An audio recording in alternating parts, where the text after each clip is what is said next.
ناظرین، غلام حیدر کھوکھر امید کرتا ہوں کہ آپ خیریت سے ہوں۔ ناظرین، الیکشن کمیشن نے اہم نگران، وفاقی وزیر اور مشیر کے حوالے سے کیا اہم فیصلہ کیا ہے؟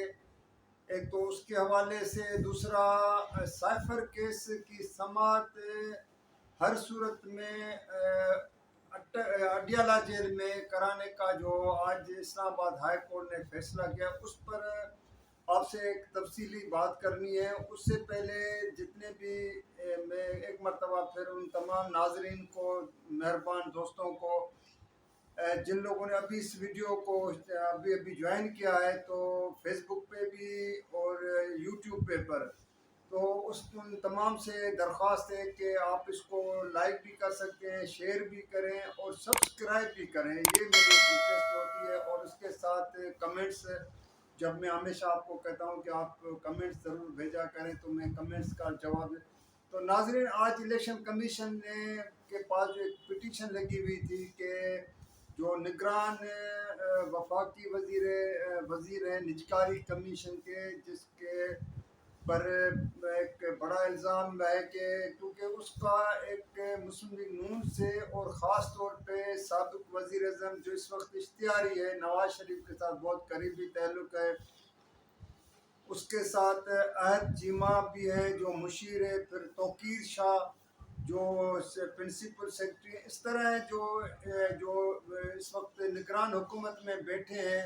اور بھی کچھ وزراء پر۔ تو الیکشن کمیشن نے جو ایک درخواست تھی کہ کیونکہ جس شخص نے اس کو چیلنج کیا ہے کہ ان کے ہوتے ہوئے یہ انتخابات شفاف نہیں ہو سکتے ہیں، تو میں تھوڑا یہ آپ کو بتاؤں کہ پاکستان میں کبھی کوئی بھی انتخابات کو آپ لے لیں تو کبھی شفاف نہیں۔ پہلے بھی میں نے آپ سے ذکر کیا تھا کہ یہاں پر تمام انتخابات کو کسی بھی پارٹی نے نہیں مانا، لیکن کیونکہ اس وقت نگران حکومت اور لمبی نگران حکومت قائم ہوئی ہے، تو پھر الیکشن کمیشن نے اس درخواست کو قابل سماعت قرار دیتے ہوئے اور ان تمام کو نوٹسز جاری کرتے ہوئے اسی ماہ کی 26 اکتوبر کو جو ہے سماعت کی ہے۔ تو مجھے یہاں پہ یاد آ رہا ہے کہ چند ماہ پہلے جب یہ خیبر پختونخوا میں نگران حکومت قائم ہوئی تھی، تو اس وقت جو نگران وزیر اعلیٰ ہے، اس نے کیبنٹ جو بنائی تھی خیبر پختونخوا کی، اس میں میجارٹی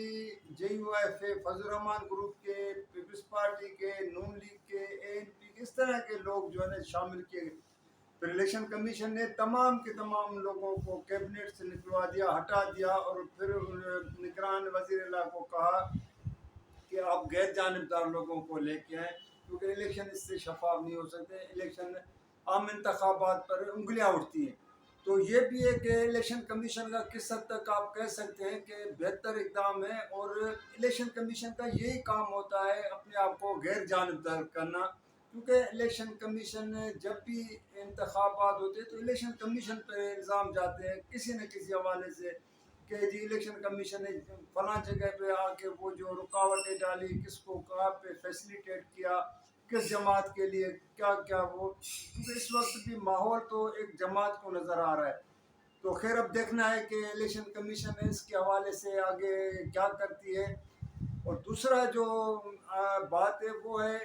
کیونکہ عمران خان کا اٹک جیل سے جب اس کو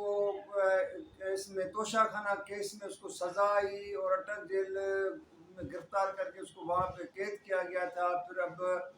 اس کو اڈیالہ جیل پنڈی میں قید کیا ہوا ہے۔ تو سائفر کے جو کیس ہے، جو ایک امریکی دھمکی بقول عمران خان کے کہ اس کے اس کو اقتدار سے نکالنے میں وہ سائفر تھا جس پر امریکہ نے دھمکی دی تھی، تو اس پر اسلام آباد ہائی کورٹ کے چیف جسٹس نے آج اپنا ایک فیصلہ صادر کیا، مختصر، اب تفصیلی فیصلہ تو بعد میں، لیکن یہ قرار دیا ہے کہ سائفر کیس کی سماعت جو ہے وہ جیل میں ہوگی۔ یہاں پر یہ سوال پیدا ہوتا ہے کہ جیل میں تو اس قسم کے کیسز کی سماعت ہوتی ہے، خاص طور پہ جو خطرناک قیدی ہوتے ہیں، جن کے پر یہ ہوتا ہے کہ یہ بڑے دہشت گرد بھی ہوتے ہیں، مطلب اس طرح ماضیہ کوئی خدا نہ خواستہ کوئی بڑا ملک کے حوالے سے ان کے اوپر کوئی سنگین قسم کا الزام ہو. بقول لطیف کھوسہ جو اس کے وکیل عمران خان کے، اس نے تو آج جو کورٹ میں باتیں کی ہیں، اس نے کہا شہید ذوالفقار علی بھٹو کا، شہید محترمہ بے نظیر بھٹو کے شہادت کا، پھر پاکستان کے پہلے منتخب وزیر اعظم لیاقت علی خان، کیونکہ اس کو بھی شہید کیا گیا تھا، تو ان سب کا ایک حوالہ دیا ہے کہ پاکستان میں منتخب وزراء اعظم کے ساتھ کیا سلوک کیا گیا ہے ماضی میں. اور اس نے خدشہ ظاہر کیا ہے کہ عمران خان کو جیل میں مزید سختیاں دینے کے لیے یہ ایک حربہ استعمال. لیکن کیونکہ اب عدالت کا فیصلہ ہے، اب ایک فورم عمران خان کے پاس یہ بچتا ہے کہ اس فیصلے کو سپریم کورٹ میں چیلنج کرے، اور سپریم کورٹ کا ان کو کرنا بھی چاہیے، کیونکہ یہی راستہ ہوتا ہے کہ اگر کسی جگہ پہ آپ کی درخواست کہیں پہ رد ہو جاتی کسی اور ایک عدالت سے، تو پھر آپ کو دوسری عدالت میں جانا ہوتا ہے. لیکن عمران خان کا باہر آنا تو ایک وہی تھا کہ